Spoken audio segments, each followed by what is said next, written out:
On est situé sur les communes de Barberey et de la Chapelle-Saint-Luc. L'aéroport et ses 210 hectares sont sur des terres arables. Donc c'est des terres qui peuvent être ou labourées ou cultivées.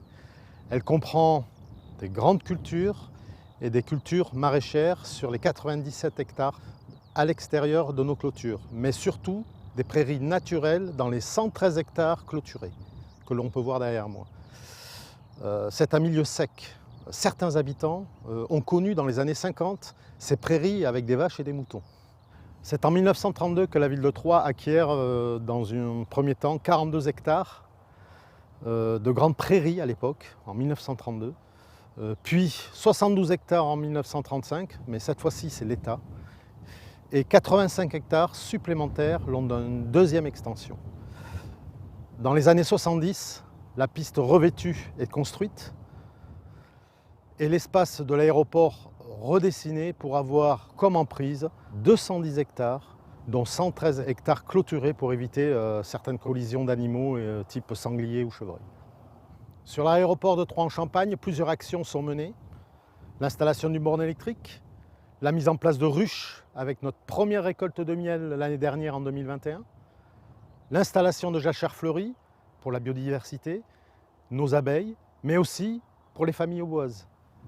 Mise en place d'agrès noirs en 2010, après des réductions de notre empreinte carbone en installant des LED, des systèmes d'éclairage, d'auto-éclairage, entre autres. Le but de l'abeille, c'est pas faire du miel principalement, c'est apporter la pollinisation sur les plantes, améliorer la biodiversité, favoriser peut-être aussi tout ce qui est autour, il y a les champs, donc dans l'agroécologie, je pense que c'est important.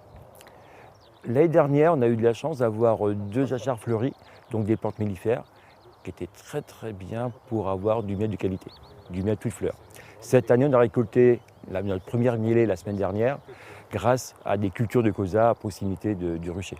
Cette année, sur une ruche, on est monté à 25 kg de miel. On est sur un espace de milieu naturel. Donc là, par contre, à l'endroit exact où on est, là, c'est des anciens marécages. Donc il y a à peu près 20-30 ans en arrière.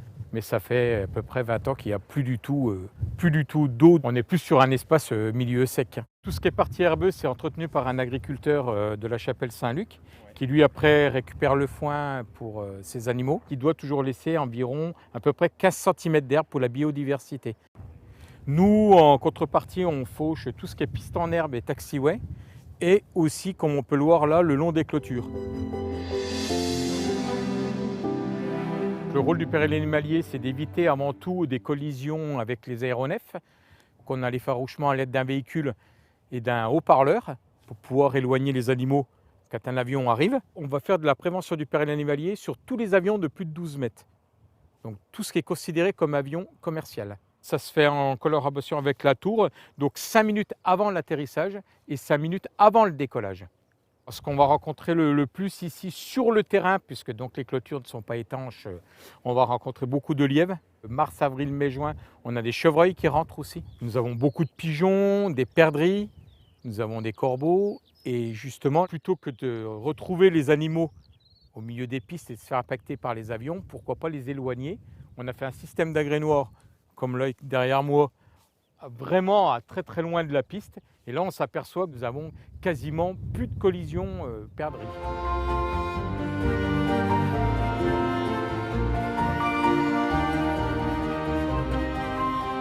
EDEIS, gestionnaire de l'aéroport, a hérité de la gestion de ce patrimoine naturel.